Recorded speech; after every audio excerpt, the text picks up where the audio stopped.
Single entry के last lecture में मैंने एक डेटर्स अकाउंट और एक क्रेडिटर्स अकाउंट प्रिपेयर कर बताया था। अब इस लेक्चर में हम प्रिपेयर करेंगे इस एग्जांपल से एक total debtor, total creditor, total bills receivable and bills payable account. तो ये किस तरह से प्रिपेयर करेंगे, ये एक एग्जांपल है। यहाँ पर दिया हुआ है, from the following information prepare total debtors account, bill receivable account, total creditors account and bills payable account. तो इस तरह से डेटर्स, क्रेडिटर्स, बिल्स रिसीवेबल और बिल्स पेबल चारों अकाउंट्स जो एडिशनल अकाउंट्स हमें प्रिपेयर करने होते हैं सिंगल एंट्री में फाइनल अकाउंट्स के साथ, ट्रेडिंग प्रॉफिट एंड लॉस और बैलेंस शीट के साथ, इसकी प्रैक्टिस इस एक्सरसाइज में हम करेंगे। कंटेंट्स में यहाँ पर ओपनिंग बैलेंसेस दिए हुए हैं डेटर्स के, क्रेडिटर्स के, बिल्स रिसीवेबल, बिल्स पेबल। 1 अप्रैल 2016 का ये ओपनिंग है। नीचे यहाँ पर दिया हुआ है 31 मार्च 2017। तो ये 1 अप्रैल का जो है ये ओपनिंग बैलेंस है। उसके बाद कैश रिसीव्ड फ्रॉम कस्टमर्स दिया हुआ है, कैश पेड टू सप्लायर्स दिया हुआ है, बिल्स रिसीवेबल डिसऑनर दिया हुआ है, क्लोजिंग बैलेंसेस हैं डेटर्स का, बिल्स पेबल का, बेड डेट्स दिया हुआ है, discount allowed, discount received, return inward, return outward, bills receivable encashed, bills payable paid और क्लोजिंग बैलेंसेस दिए हुए हैं। तो इतने कंटेंट्स को total debtors, total creditors, total bills payable और बिल रिसीवेबल अकाउंट्स में किस तरह से रिकॉर्ड करना, ये मेनली हम स्टडी करेंगे। यहाँ पर मैंने ये डेटर्स अकाउंट, ये क्रेडिटर्स अकाउंट, ये बिल रिसीवेबल और बिल्स पेबल अकाउंट प्रिपेयर किया हुआ है। अब इन कंटेंट्स को हम यहाँ पर रिकॉर्ड करते जाएंगे। तो सबसे पहले यहाँ पर प्रॉब्लम में ओपनिंग बैलेंसेस दिए हुए हैं चारों अकाउंट्स के, डेटर्स, क्रेडिटर्स, बिल्स रिसीवेबल और बिल्स पेबल के, ये पहले रिकॉर्ड करेंगे। तो ओपनिंग बैलेंस डेटर्स अकाउंट का जो है वो अमाउंट है 40,370। Creditors, debtors always debit balance, creditors credit balance. तो ये बैलेंस ब्रॉट डाउन दिया हुआ है क्रेडिटर्स अकाउंट का। यहाँ पर 32,840 का creditors balance, credit balance record किया। उसके बाद बिल रिसीवेबल डेबिट बैलेंस, तो ये बिल रिसीवेबल का डेबिट बैलेंस रिकॉर्ड किया। और बिल्स पेबल क्रेडिट बैलेंस, तो ये बिल्स पेबल का क्रेडिट बैलेंस रिकॉर्ड किया। डेटर्स और बिल रिसीवेबल एसेट्स हैं, डेबिट बैलेंसेस, क्रेडिटर और बिल्स पेबल लाइबिलिटी है, क्रेडिट बैलेंसेस। इस तरह से बैलेंसेस रिकॉर्ड किए। नाउ अगले दिए हुए ट्रांजैक्शंस में उसने दिया हुआ है collection from customers, customers are debtors. तो cash received from customers entry will be cash और bank to debtors account. So ये डेटर्स अकाउंट में रिकॉर्ड करेंगे। कैश और bank account debit, debtors account credit 20,760 का। उसके बाद दिया हुआ है कैश पेड टू सप्लायर्स। तो सप्लायर्स क्रेडिटर्स होते हैं, creditors supplier one the same. So creditors को पे करेंगे तो एंट्री पास करेंगे क्रेडिटर्स अकाउंट डेबिट। सो ये क्रेडिटर्स अकाउंट को डेबिट करेंगे। कैश और बैंक अकाउंट, और ये अमाउंट 15,420, ये वैल्यू रिकॉर्ड किया। Payment to creditors, creditors to cash और बैंक, ये एंट्री थी। उसके बाद यहाँ पर दिया हुआ है bill receivable dishonour. Bills receivable dishonour, अगर बिल रिसीवेबल आता है तो हम एंट्री पास करते हैं बिल रिसीवेबल टू डेटर्स। अगर ये डिसऑनर होता है तो entry will B debtors account debit. ये डिसऑनर ऑफ बिल है, डेटर्स को डेबिट करेंगे और बिल्स रिसीवेबल अकाउंट को क्रेडिट करेंगे। तो ये डिसऑनरिंग ऑफ बिल रिकॉर्ड किया बिल रिसीवेबल अकाउंट में, क्रेडिट। नेक्स्ट ट्रांजैक्शन है क्लोजिंग बैलेंसेस दिए हुए हैं डेटर्स के, बिल्स पेबल के। ये जो बैलेंसेस है ये लास्ट में मैं रिकॉर्ड करता हूँ ताकि अकाउंट के दूसरे कंटेंट्स रिकॉर्ड हो जाए। नेक्स्ट कंटेंट है bad debts. So entry for bad debt always will be bad debts account debit, debtor account credit. So ये debtor account credit bad debts record किया।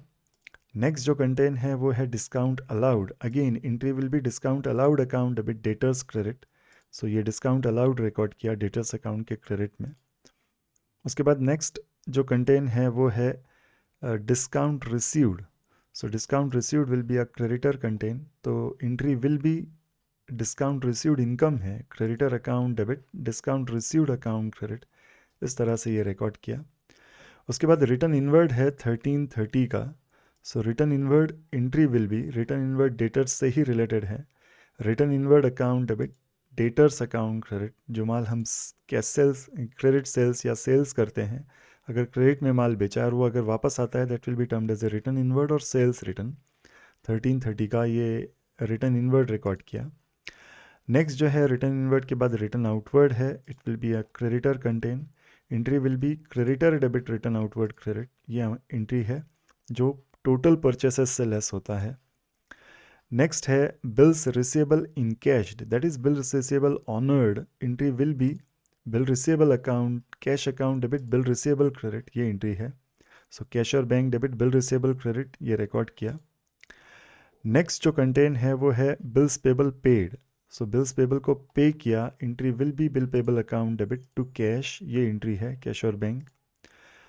नेक्स्ट है अब ये बैलेंसेस दिए हुए हैं, तो ये जो बैलेंसेस हैं इन बैलेंसेस को पहले हम रिकॉर्ड कर लेते हैं और फिर किस तरह से बैलेंसिंग करना वो मेनली हम देखेंगे। तो closing debtor always opening debit closing credit, ये लास्ट कंटेन है बिल, ये डेटर का क्लोजिंग बैलेंस 50,770 का क्लोजिंग डेटर रिकॉर्ड किया, ओपनिंग डेबिट क्लोजिंग क्रेडिट, ये बैलेंसेस सही से लिखना बहुत important. Creditors opening credit closing debit, इस तरह से बैलेंस रिकॉर्ड किया, क्लोजिंग क्रेडिटर बैलेंस 35,410 का। देन क्रेडिटर्स के बाद अगला कंटेन है बिल्स रिसीवेबल और बिल्स पेबल, सो bill receivable opening debit closing credit, ये क्लोजिंग बैलेंस बिल्स रिसीवेबल का रिकॉर्ड किया क्रेडिट साइड, और bill payable opening credit credit balance होता है, ओपनिंग क्रेडिट क्लोजिंग डेबिट, ये बैलेंसेस सही से लिखना। नाउ ये इतना कंटेन रिकॉर्ड कर लेने के बाद अब इन चारों अकाउंट्स की बैलेंसिंग किस तरह से करना। तो एक चीज़ बहुत इंपॉर्टेंट है इस प्रॉब्लम में कि यहाँ पर हमारे पास ये चारों अकाउंट्स जो दिए हुए हैं इसमें बिल रिसीवेबल रिलेटेड है डेटर्स से और बिल्स पेबल रिलेटेड है क्रेडिटर्स से। एक सबसे मेन ट्रांजैक्शन जो बिल रिसीवेबल का है, बिल रिसीवेबल में यहाँ पर जो दूसरे कंटेंट्स है वो तो आ गए हैं, एक मेन ट्रांजैक्शन बिल रिसीवेबल का मिसिंग है, bill receivable during the year आए हुए बिल्स रिसीवेबल और बिल्स रिसीवेबल रिसीव्ड मिसिंग है, जिसके लिए हम एंट्री पास करते हैं bill receivable account debit debtor credit. और यहाँ पर अगर ये बिल रिसीवेबल डेबिट में डिफरेंस बता रहा है, टोटल ऑफ क्रेडिट ज़्यादा है, वैल्यू है 14,670, डेबिट में लिखेंगे 14,670, ये टोटल है वैल्यू।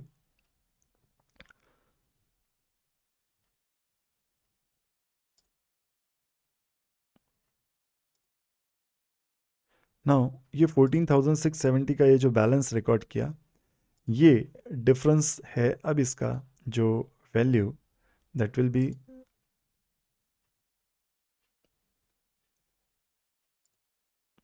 ये न्यूली एक्सेप्टेड बिल्स हैं and the difference will be, इसका डिफरेंस निकालना पड़ेगा। सो डिफरेंस विल बी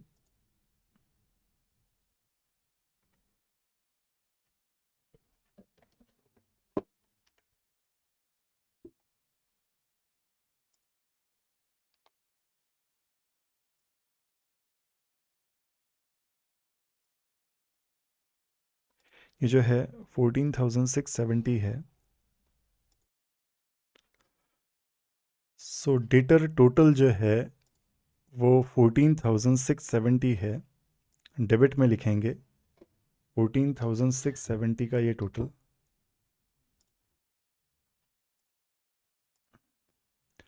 ये 14,670 में से अगर 10,320 लेस करते हैं देन ये बचा हुआ वैल्यू जो है ये न्यूली एक्सेप्टेड बिल्स हैं, then the entry will be bill receivable account debit debtors account credit. तो ये डेटर्स अकाउंट के क्रेडिट साइड में ये न्यूली एक्सेप्टेड बिल्स हमको रिकॉर्ड करना पड़ेगा, वैल्यू विल बी 4,350। तो bill receivable debit debtor credit, इस तरह से ये डेटर्स अकाउंट में, इस तरह से ये डेटर अकाउंट कंप्लीट हुआ। सेम बिल पेबल अकाउंट की भी बैलेंसिंग करनी पड़ेगी, टोटल ऑफ डेबिट ज़्यादा है, क्रेडिट में ये वैल्यू लिखेंगे 13,330 का, और ये इसमें से 8,430 लेस अगर करते हैं तो ये during the year newly accepted bills हैं, entry will be creditor debit bill payable account credit. तो क्रेडिटर डेबिट करना पड़ेगा यहाँ पर, न्यूली एक्सेप्टेड बिल्स जो है ये है क्रेडिटर्स अकाउंट और ये अमाउंट है उसका 4,900 रुपीज़। तो ये एंट्री पास की, creditors account debit bills payable account credit, इस तरह से ये एंट्री कंप्लीट की।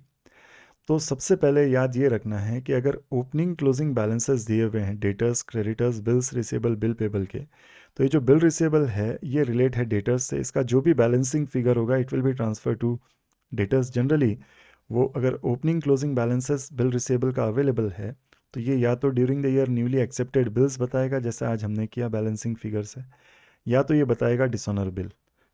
तो इस तरह से ये ट्रांजैक्शन को कंप्लीट करना पड़ेगा। बिल पेबल में भी सेम इसी तरह से, अगर ओपनिंग क्लोजिंग बैलेंस देता है तो during the year newly accepted bills या डिसऑनर्ड बिल्स ये बिल पेबल अकाउंट बताएगा। और इसका जो अगला इफेक्ट है, सेकंड इफेक्ट जो है, वो डेटर क्रेडिटर अकाउंट में हमको रिकॉर्ड करना पड़ेगा अगर ओपनिंग क्लोजिंग बैलेंसेस देता है तो।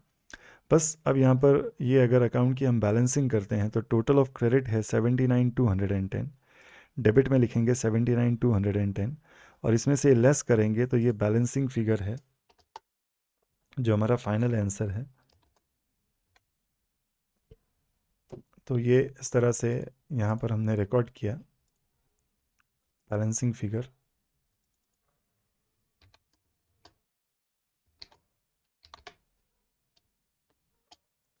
तो ये जो टोटल क्रेडिटर्स है, ये टोटल क्रेडिट सेल्स है, ये हमने फाइंड आउट किया। तो ये डेटर अकाउंट बता रहा है total credit sales that will be 37,350 का ये बैलेंसिंग फिगर है। नाउ क्रेडिटर्स अकाउंट भी टोटल ऑफ डेबिट ज़्यादा है, इससे पहले भी हमने एग्जांपल में किया हुआ था।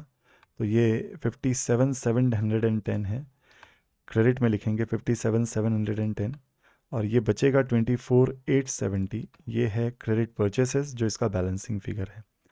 तो यहाँ पर याद यही रखना पड़ेगा कि एक मरतबा ये ट्रांजैक्शंस रिकॉर्ड कर लेने के बाद अगर ओपनिंग क्लोजिंग बैलेंसेस अवेलेबल है, चारों अकाउंट्स बनाने हैं, और अगर ओपनिंग क्लोजिंग बैलेंसेस अवेलेबल है तो पहले बिल रिसीवेबल क्लोज कर कर डेटर्स में ट्रांसफ़र करेंगे, बिल्स पेबल क्लोज कर कर बिल क्रेडिटर्स में ट्रांसफ़र करेंगे, और फिर डेटर क्रेडिटर की बैलेंसिंग करेंगे जो हमें बैलेंस देगा। तो ये क्रेडिट सेल्स जाएगा ट्रेडिंग क्रेडिट में, इस तरह से। तो ये जो कंटेंट्स हैं इसके एक इफ़ेक्ट तो इन अकाउंट्स में आए हैं, इनके रिस्पेक्टिव इफ़ेक्ट्स मैंने लास्ट एग्जांपल में बताया था। तो वो इफ़ेक्ट्स मेनली हमें रिकॉर्ड करने पड़ेंगे अपने regular trading profit and loss और बैलेंस शीट में। आई होप आज का ये जो एग्जांपल था ये आपको क्लियरली अंडरस्टैंड हुआ होगा। प्रैक्टिस करनी है आपको इसकी। एग्जांपल आपके पास है, एक्सरसाइज आपके पास है, इसका सोल्यूशन आपके पास है, लेकिन आपको इसकी प्रैक्टिस करनी पड़ेगी। Thanks for watching.